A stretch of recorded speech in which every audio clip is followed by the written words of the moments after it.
Welcome to the Post Medics. As today we are glad to bring you highlights on the incidence of the Mpox disease.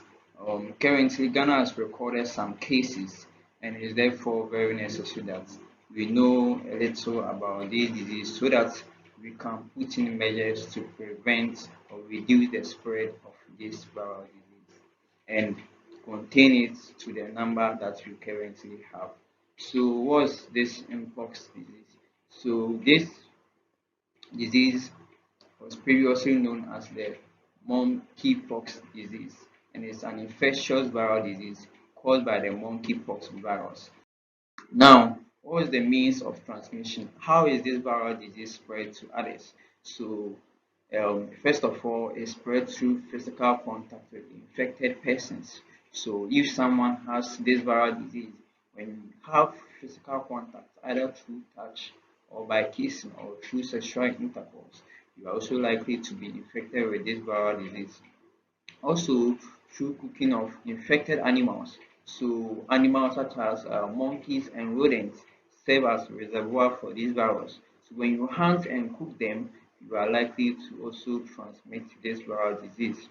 And then the use of personal materials which are contaminated, such as the use of personal towels, bed sheets, needles, you are likely to contract this viral Mpox disease. And then pregnant women are also capable of passing this viral disease to their unborn babies. So, a woman who is pregnant has higher probability of passing the virus to the unborn baby if she contracts this viral disease. And then through respiratory droplets. So, um, this could be spread through respiratory droplets due to prolonged close contact, and it's also another means of transmission. Now let's look at certain symptoms. If a patient has this viral disease, what will you see? What are the symptoms? What are the signs? So usually this comes with a painful rash. There's usually a painful rash, and this rash usually starts from the face and then it moves towards every part of the body. So it could be found on the hands, on the soles of the foot, the palm, the genital. So let's look at. So this is what we are talking about. Um, it's an example of the lesions that could be found in Mpox disease, and it can start as a flat noodle, but sometimes it can increase and then it becomes a blister. So as you can see here, now it has formed a blister. Um, is what you can have in Mpox viral disease. And then another classical symptom is swollen lymph nodes. So these some patients might present with swollen lymph nodes, usually around the neck region, because we know that our lymph nodes are involved in the process of inflammation and infection. So whenever they are infected, they tend to be swollen. So this is what we are talking about. A swollen lymph node around the neck region. Sometimes could actually be bigger than this, and it could be multiple. The lymph nodes infected could be multiple, as you can see in this image. The lymph nodes are multiple. And then other symptoms we can have is the patient can have fever. There could be headaches. There could be sore throat because the viral or the source can be within the throat, on the mouth and on the throat. It could lead to muscle aches, body pains, and then easy fatigability, low energy. If when you have not done any activity, you feel so tired. These are some of the classical features of this viral disease. So that's a patient with fever. Then we are seeing that these lesions appear on any part of the body. So it could be parts of the hands and soles of the foot, the face, the mouth, and the throat, the groin, and the genital areas. And some may even have it around the anus. That's why they will have difficulty defecating.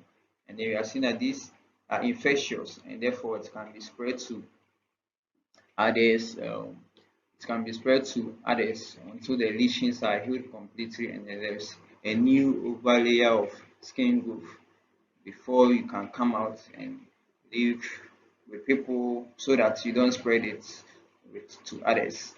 Um, and usually the incubation period is around usually around 6 to 8 days, but it could depending, it could range from 5 to about 21 days. That's the incubation period. And then what are you supposed to do in case you are infected? What can you do for yourself, and what preventive measures can we put in? So what are you supposed to do in case you are infected? You are supposed to seek medical care immediately. You attend to the nearest medical care you can receive. And in case you are not admitted, you are supposed to stay home so that you prevent spreading the infections to other people. Because these have the capability of healing on its own because of the your immune system. So, but just that some children and then people who are immunocompromised, they might have difficulty um, combating this viral disease, and it can lead to other complications. So you are supposed to stay in your houses for it to heal completely, for the scabs to fall off, and then you have a new over layer of skin before um, you can go out, and so that this will help to prevent the rate of the infections. And then you have to wash your hands thoroughly with soap and water as frequent as you can, so that maybe contact with the source will not be spread to other parts of the body, so that the so it can heal faster. Then you have to wear a mask to cover the lesions when you are around people. In case you are around people or people visit you, these lesions need to be covered so that it doesn't spread to others, to prevent spreading the infection to other people. But you have to keep the skin dry and uncovered in case you are alone in your room, because keeping it dry and uncovered will speed the process of healing. And then what are you supposed to do in case you have sores in your mouth, or there's some of the lesions in your mouth? You are supposed to use salt water to rinse, and then you are supposed to use warm bath with baking soda or Epsom salt to bath, and this will also help to heal the body sores. Then what are you not supposed to do?